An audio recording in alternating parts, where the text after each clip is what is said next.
अगर हुजूर की शान में कहीं गाली गलोच हो तो क्या आपको अच्छा लगता है? किसी भी मोमिन को अच्छा नहीं लगता। कलेजा मुंह को आता है, दिल तड़पता है, हर मोमिन दर्द के मारे कराहता है। यह हमें पता है, क्योंकि जिसके अंदर राई के दाने के बराबर भी ईमान होगा, अरे वो अपने माँ बाप की गालियां तो सुन सकता है, अपने नबी की नहीं। जब एक जालिम कुत्ता माँ आयशा सिद्दीका पर भी भौंक रहा था, मैंने वो डिपार्टमेंट में मौजूद बड़े ऑफिसर साहब से कहा, अगर मैं ये एक बात आपसे पूछूं कि आपकी माँ बदकार थी तो आपको कैसा लगेगा? अभी मैं मिसाल दे रहा था, वो कुर्सी से खड़े हो गए। अरे एग्जाम्पल देने के लिए भी आप अपनी माँ को गवारा नहीं करते। कान खोल कर सुन लो, हम मुसलमान हैं, करोड़ों मां से ज्यादा अपने नबी से मोहब्बत करते हैं। अरे चोर चमार आए, जंगल में रहने वाले ऐसे जानवर हुकूमतों पर बैठ करके अगर किसी गरीब की घर पर बिल्डोजर चलाते हैं तो तुम खौफ न खाना। अरे तो ये कीड़ों से भी कम ताकत रखने वाले बाबा है, कीड़ों से भी कम ताकत रखने वाले बाबा है, जिनकी हैबत से तुम्हें घबराने की जरूरत नहीं, डरने की जरूरत नहीं। उनको ललकार करके कहो, तुमने तो एक घर नष्ट किया है या किसी की दुकान पर बिल्डोजर चलाया है, ये तो दीवारें हैं, बन जाएंगी। जिस दिन तुम्हारा मन करे सीने पर चलाओ, उस वक्त भी हम अपने नबी का नाम पुकारते रहेंगे। और उलमाए ज़वील एहतराम को आवाज उठाने की जरूरत है। और अगर अब ना बोला जाए तो फिर ये आने वाली नस्लें हुजूर का नाम लेने से डरने ना लग जाए। सारी दज्जाली मीडिया कूद पड़ी है, अजान की आवाज इतनी, अजान की आवाज इतनी। बहस करते करते कहां तक चले गए? कलमाते अजान पर भी। मौला इमाम हुसैन का एक कलमा नकल किया गया है किताबों में। आपने फरमाया, मेरे नजदीक जालिम सिर्फ वो नहीं जो हाथ उठाता है किसी पर, जालिम उससे बड़ा वो है जो जुल्म सहकर खामोश रहता है। अगर हमारी ये बात पहुंचती है तो सुनो कान खोलकर।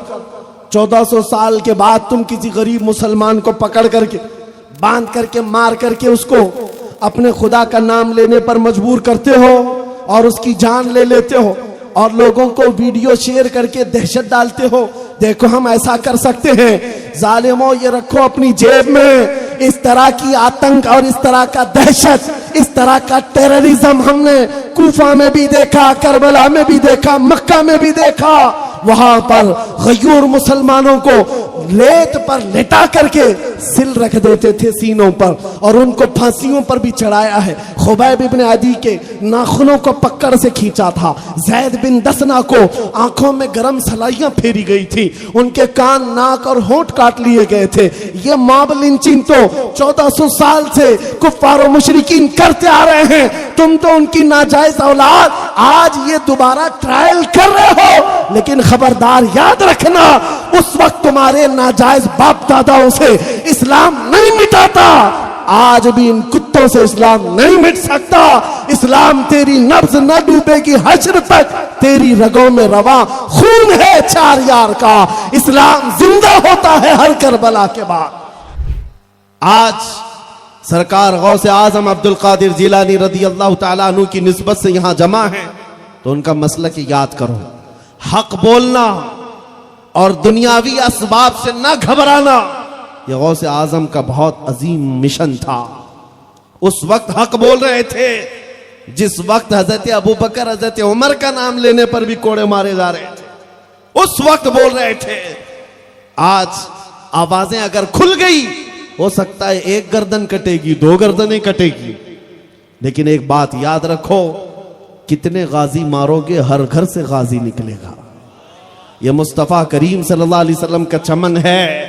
कुरान कहता है अल्लाह के नूर को ये अपने मुंह के फूंकों से बुझाना चाहते हैं, ऐसा कभी नहीं होगा। अल्लाह अपने नूर को सुबह क़यामत तक मुकम्मल करेगा। ये दीन इस्लाम का चमन लहलहाता रहेगा। मैं अपने नौजवानों से कहता हूं, तुम्हें पहुंची हुई तकलीफें कुछ नहीं है। हिंदुस्तान की इस सरजमीन पर लोग अभी से घबराने लग गए, डरने लग गए, क्या होगा? अरे चोर चमार आए, जंगल में रहने वाले ऐसे जानवर हुकूमतों पर बैठ करके अगर किसी गरीब की घर पर बिल्डोजर चलाते हैं तो तुम खौफ न खाना। अरे तो ये कीड़ों से भी कम ताकत रखने वाले बाबा है, कीड़ों से भी कम ताकत रखने वाले बाबा हैं, जिनकी हैबत से तुम्हें घबराने की जरूरत नहीं, डरने की जरूरत नहीं। उनको ललकार करके कहो, तुमने तो एक घर नष्ट किया है या किसी की दुकान पर बुलडोजर चलाया है, ये तो दीवारें हैं, बन जाएंगी। जिस दिन तुम्हारा मन करे सीने पर चलाओ, उस वक्त भी हम अपने नबी का नाम पुकारते रहे। ये क्या चाहते हैं? सिर्फ यही कि इस तरह यहां पर माहौल ना बनाया जाए, नबी नबी ना कहा जाए, हुजूर की शान में गालियां दी जाती रहें और हम खामोश रोटियां सेकते रहें। ये यही चाहते हैं आज। इसीलिए मेरे अजीजों, कितने जलसे ऐसे जहां पर मुझे स्टेज पर चढ़ने से पहले ही ऑर्डर आता है कि ठीक है आपका जलसा हो रहा है, आपकी तकरीर हो रही है, लेकिन इस मैटर पर ना बोले, उस मैटर पर ना बोले। हमने कहा जलसा आप कैंसिल कर लो, आप परमिशन ना दो, ये सब गवारा है, लेकिन जुबान को बंद करना ये हम कभी गवारा नहीं करेंगे। जो बोलना है वो बोल कर रहेंगे। हाँ, गैर कानूनी बात नहीं करते, किसी के ऊपर जबरदस्ती तानाकशी नहीं करते। जब हमारे दीन पर कभी कोई उंगली उठाई जाती है तो एक बात याद रखो, चंद महीने गुजरे होंगे, डिपार्टमेंट के लोग घेरे हुए बैठे, कहा कि मौलाना आप ही क्यों चिल्लाते हैं, आप ही क्यों चिल्लाते हैं, इतना लोगों को प्रोवोक करते हैं आप। मैंने कहा यह उस वक्त की बात है जब एक जालिम कुत्ता मां आयशा सिद्दीका पर भी भौंक रहा था। मैंने वो डिपार्टमेंट में मौजूद बड़े ऑफिसर साहब से कहा, अगर मैं ये एक बात आपसे पूछूं कि आपकी मां बदकार थी तो आपको कैसा लगेगा? अभी मैं मिसाल दे रहा था, वो कुर्सी से खड़े हो गए। कहा मैं तो आपसे बात कर रहा हूं, आप तो मेरी मां पे चले गए। मैंने कहा आपकी मां पे गया नहीं, सिर्फ मिसाल के तौर पर पूछ रहा हूं, आपको कैसा लगेगा? अरे एग्जाम्पल देने के लिए भी आप अपनी मां को गवारा नहीं करते। कान खोलकर सुन लो, हम मुसलमान हैं, करोड़ों मां से ज्यादा अपने नबी से मोहब्बत करते हैं।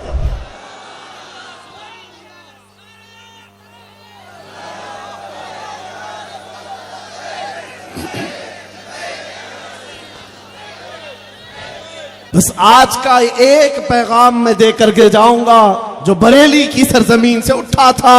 आला हजरत ने फरमाया था, खौफ ना रख रजा जरा, तू तो है अब्दे मुस्तफा।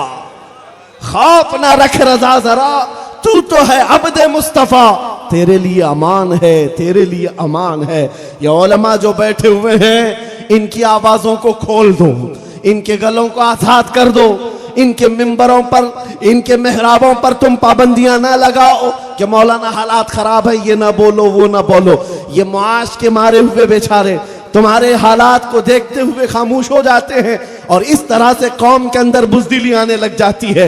मैं उलमा से भी कहता हूं, अगर इस तरह की नौकरियां छूटती हैं तो छूटे, अल्लाह रज़्ज़ाक़ है, मुसब्बिबुल अस्बाब है। अगर एक दरवाजा कौम बंद करती है, मेरा मौला 70 दरवाजे कुशादा करेगा। लेकिन हक बात बोलने से कभी पीछे ना आए। सरकार गौसे आजम अब्दुल कादिर जीलानी रज़ियल्लाहु तआला अन्हु मिंबर पर खड़े होकर तकरीर कर रहे हैं, बयान कर रहे हैं, मजमा बहुत बड़ा है। अचानक छत के ऊपर से एक काला सांप गिर गया और वो भी कहां, आपके कंधे पर गिरा, फिर आपके अंदर दाखिल हुआ, आस्तीन में आया। सांप है और वो भी खतरनाक किस्म का काला सांप। बयान जारी रहा, बयान चलता रहा।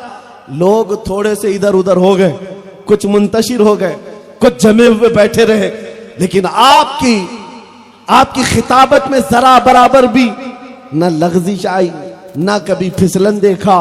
बराबर फसाहत और बलागत के साथ बयान जारी रहा। वो सांप घूम फिर करके वापस चला गया। जब बयान खत्म हुआ तो लोगों ने पूछा, ये क्या बात थी? ये सांप आया और आप बयान जारी रखते रहे और उसके बाद भी आपने कलाम को मुकम्मल किया। गौसे पाक रज़ियल्लाहु तआला अन्हु फरमाते हैं, मैं उस कादिर का बंदा अब्दुल कादिर हूं, मुझे उसकी कुदरत पर यकीन है। अगर मौला ने मेरी मौत लिखी है तो ये काला कीड़ा नहीं, चूंटी से भी मौत हो सकती है। और अगर उसने मौत नहीं रखी, इस तरह के 100 सांप भी मेरे गले में लटक जाए, मुझे कोई मौत नहीं दे सकता। इस यकीन के साथ आज इस जमीन पर जियो। ऐसा नहीं हो, अगर हमारी मौत लिखी है, हम किसी रोड पर फिसल करके भी मर सकते हैं, लेकिन अगर मौत नहीं लिखी है तो मोदी और योगी से भी कुछ नहीं हो सकता। कौन डराया हुआ है तुम्हें? कौन डराया हुआ है? क्या जेल की सलाखें मोमिन को पाबंद बना देती हैं? क्या जेल की सलाखें और फांसी के फंदे हमारे जज्बात को कुचल देते हैं? इनके आबा व अजदाद में हजरत मुजफ्फर हुसैन कचोचवी थे। फरमाते थे जब उनको कैद किया गया था तब आपने एक शेर कहा था, मुजफ्फर को मुकय्यद न समझ ऐ सय्याद, मुजफ्फर को मुकय्यद न समझ ऐ सय्याद, मेरी यह असीरी भी सुन्नत आबाई है, मेरी यह असीरी भी सुन्नत आबाई है। तुम्हारे जज्बात न जेल की सलाखों से खत्म होते हैं न ही फांसी के फंदों पर खत्म हो जाते हैं। दुनिया ने ये सारे ट्रायल करके देख लिए। हम हमारे साथ, हमारे असलाफ के साथ इमाम अहमद बिन हम्बल को जब बाजार बगदाद में कोड़े मारे जाते थे, तकरीबन 300 कोड़े मारे गए। वक्फे वक्फे के साथ कई मर्तबा कोड़े मारे गए। आपका मशहूर जमाना एक चोर के सामना हुआ। उस जमाने का एक चोर था, रास्ते से गुजर रहा था। उलमा के लिए बात बहुत ही अहम है। इमाम अहमद बिन हम्बल को देख करके वो रुक गया। कहा, अहमद बिन हम्बल मुझे पहचानते हो? कहा नहीं। कहा, मैं फला डाकू, फला चोर हूं। चोरी के जुर्म में अब तक मैं 1500 कोड़े खा चुका हूं। इमाम अहमद बिन हम्बल उस वक्त 100 कोड़े खाए हुए थे। 100 कोड़े उनको लगे हुए थे और ये चोर मिलकर कह रहा है, अब तक चोरी के जुर्म में मुझको 1500 कोड़े लग चुके वक्फे वक्फे पर, लेकिन फिर भी मैं चोरी नहीं छोड़ा। चालू है। कहा, कहना क्या चाहते हो? कहा, चोरी तो एक गलत चीज है, 1500 कोड़ों के बाद भी मैं चोरी नहीं छोड़ा। अहमद बिन हम्बल, 100 कोड़ों के बाद तो दीने मुस्तफा को ना छोड़ना, ना ही हक बोलना छोड़ना। उस जमाने के चोर भी ये समझते थे उलमा का मिशन कुछ और है, उलमा का मसलक कुछ और है। हम गलत हैं लेकिन उलमा को वो पाबंदे सलासिल नहीं करते। गुनहगार तो होते थे लेकिन गद्दार नहीं थे। मेरे अजीजों, आज वो वक्त आया है जब हक बोलने की जरूरत है और उलमाए ज़वील एहतराम को आवाज उठाने की जरूरत है। और अगर अब ना बोला जाए तो फिर ये आने वाली नस्लें हुजूर का नाम लेने से डरने ना लग जाए, कुरान पढ़ने के लिए खौफजदा ना होने लग जाए, जैसे आज अजानों के सिलसिले में इन्होंने डराया हुआ है। अभी तो लाउड स्पीकर पर बात चल रही थी, चंद महीने गुजरे हुए, सारी दज्जाली मीडिया कूद पड़ी है। अजान की आवाज इतनी, अजान की आवाज इतनी। बहस करते करते कहां तक चले गए? कलमाते अजान पर भी। क्या अजान के कलमात में ऐसा है, ला इलाहा इल्लल्लाह, कोई खुदा नहीं सिर्फ अल्लाह है। ये तो हमारे सारे खुदाओं को रद्द करते। 1400 साल से क्या सो रहे थे? ये कलमा पहले से चल रहा, अभी आज समझ में आया। मेरे अजीजों, ये धीरे धीरे उन कलमात पर भी आना चाहते हैं जो हमारे दीन की जड़ है और बुनियाद है। और इसकी असल वजह यही है, जब तक तुम खामोश रहोगे, जब तक तुम ये सहने की आदत डालते रहोगे। मौला इमाम हुसैन का एक कलमा नकल किया गया है किताबों में। आपने फरमाया, मेरे नजदीक जालिम सिर्फ वो नहीं जो हाथ उठाता है किसी पर, जालिम उससे बड़ा वो है जो जुल्म सहकर खामोश रहता है, खामोश रह जाता है, इसलिए कि वो पूरी कौम को बुज़दिल बनाता है। आवाज उठाना सीखो। मौत हयात अल्लाह के दस्ते कुदरत में है। रब्बे जुल जलाल जो अंधेरियों के बाद उजाले लाता है, गहन लगने वाले चांद को फिर आबो ताप के साथ चमकाता है। मुतलक इस बात पर कुदरत नहीं रखता, इस उम्मत पर आए हुए इन अंधेरियों को छाट कर फिर उम्मत को उजाले में ले आए। यकीनन वो कादिर मुतलक इस बात पर कुदरत रखता है। चंद दिन देखना, उसके बाद मैं तो हमेशा ये कहता आया हूं, कुछ देर की खामोशी है, फिर शोर आएगा। आज कुत्तों का वक्त है, कल हमारा दौर आएगा।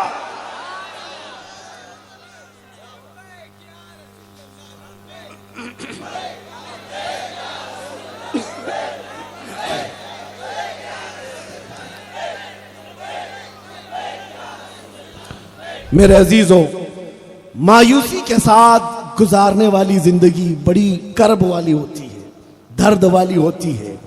नाउम्मीदी के साथ जो दिन गुजरते हैं बहुत ही तकलीफ दे होते हैं, लेकिन उम्मीदों के साथ और यकीन के साथ जीने वाली जिंदगी हर दिन एक जवानी पैदा करती है, हर दिन एक आब और ताब के साथ जोश पैदा करती है।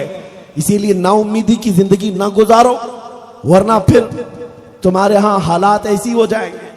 इसीलिए मैं अभी कह रहा था, वो तो हकीकत में बच्चे पैदा करते हैं फिलिस्तीन वाले। वहां बच्चा पैदा होता है तो बाप को और मां को मुबारकबादी नहीं देते, बल्कि कहते फिलिस्तीन तुझे मुबारक हो, बैतुल मुक़द्दस तुझे मुबारक हो। बच्चा पैदा हो तो मस्जिद अक्सा को मुबारक, फिलिस्तीन को मुबारक। यहां तो आलू के चिप्स पैदा किए जा रहे हैं। यहां हालात ऐसी हैं, चिप्स वाली कैफियत ना रखो। आपको अपनी हैसियत मालूम है या नहीं है तो मैं बताऊं, आपको ऐसा लगता है कि हम सब टूटे बिखरे हुए लोग हैं, सियासत नहीं, क़ियादत नहीं, कुछ नहीं हमारे पास, इसीलिए दुनिया हमें डराती है। ऐसा नहीं है। तुम्हारे पास जो दौलत इश्क़ मुस्तफ़ा है वो इतनी बड़ी दौलत है जिससे डर करके ये मीडिया के दज्जाल 24 घंटे तुम पर भोंकते रहते हैं। क्यों टारगेट पर रखा है तुमको? क्यों हमको निशानों पर रखा है? अरे यहां और भी कौमें हैं, और भी बहुत सारी आबादियां हैं, लेकिन हर मजलिस में तुम ही मुद्दा क्यों बने रहते हो? कई दुकानें तो ऐसी हैं हमारा नाम लिए बगैर चलती नहीं है। आपको पता होगा, जो भी न्यूज खोलो वो हमारे नाम से शुरू होता है। बहुत सारे इलेक्शन तो हमारे नाम पे जीते जाते हैं। हर जगह तुम मुद्दा क्यों हो? कुछ बात तो है, मिटती नहीं हस्ती हमारी। इकबाल ने सच कहा है, कुछ बात तो है कि मिटती नहीं हस्ती हमारी। सदियों रहा है दुश्मन दौरे जमा हमारा, यूनानो मिस्र रोमा सब मिट गए जहां से, बाकी मगर है अब तक नामो निशा हमारा। अजीजा ने गिरामी वक़ार सुल्तानुल औलिया गौसुल आजम दस्तगीर रज़ियल्लाहु ताला अन्हु की बारगाह में खिराज अकीदत पेश करते हुए ये बात अर्ज करता हूं। उनका मसलक था, उनका मजहब था हक बोलना और खौफ ना खाना। आज उलमा के अंदर वो मसलक आए जिसमें आला हज़रत फाजिल बरेलवी रज़ियल्लाहु ताला अन्हु ने पूरे डंके की चोट के साथ ऐलानन जो किताबें लिख करके अपने शागिर्द पैदा करके मसलक बताया है, उसी मसलक की आज जरूरत है। आज कुछ लोगों को ऐसा लगता है मसलक आला हजरत दो चंद चीजों का नाम है और दो चंद चीजों पर ही वो लोग समझते हैं। अवाम की बात कर रहा हूं।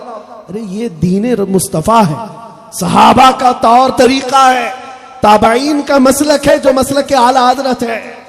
मसलक आला हजरत में बहुत चीजें हैं, गरीबों की मदद भी मसलक आला हजरत, और उलमा का अदब व एहतराम भी मसलक आला हजरत, हक बोलना मसलक आला हजरत, गीबत ना करना भी मसलक आला हजरत, चुगली ना करना भी मसलक आला हजरत, चोरी ना करना भी मसलक आला हजरत, और इन अय्याम में जालिमों की पुश्त पनाही ना करना मसलक आला हजरत है।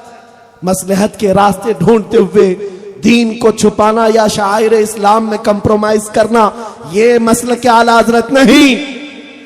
आला हजरत फाजिल बरेलवी की किताबें पढ़ो तो आज के दौर में हो सकता है बहुत कम लोग हिम्मत करें बोलने की, बहुत कम लोग हिम्मत करें, लेकिन वो मर्द कलंदर किताबों में लिख गए, कहा जिस जगह पर शायर इस्लाम पर हमला हो, और वो ऐसा शायर इस्लाम कि जो वाजिब भी नहीं, फर्ज भी नहीं, मुस्तहब है, लेकिन उसको मिटाने की दुश्मन कोशिश करें तो मुसलमानों को उसको इख्तियार करना जरूरी हो जाता है। छोड़ना नहीं है, इख्तियार करना है, बहुत जरूरी हो जाता है।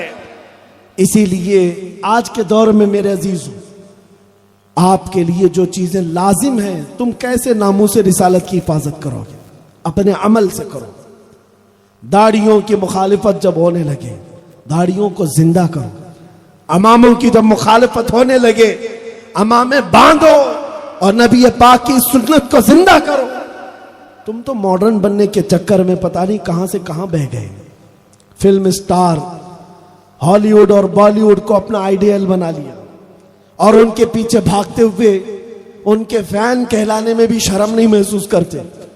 अरे मुजरा करने वाले उन जहन्नमियों के पीछे भागते हो। जब नारा मेरे मुस्तफ़ा की इज्जत का लगाते हो तो हुजूर की गुलामी में फख्र क्यों नहीं करते? हुजूर पाक के तौर तरीके पर फख्र क्यों नहीं करते? दुनिया तुम्हारे चेहरों से दाढ़ियां छीनने लगे, तुम निकाल कर नालियों में बहा देते हो।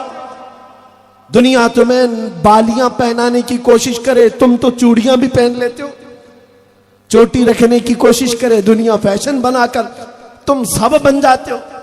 अरे जरा देखो तो सही, ये जालिम दुनिया तुम्हें औरत से मर्द, मर्द से औरत बनाने पर लगी है, और पता नहीं तीसरी मखलूक तुम्हें बनाकर छोड़ देती है।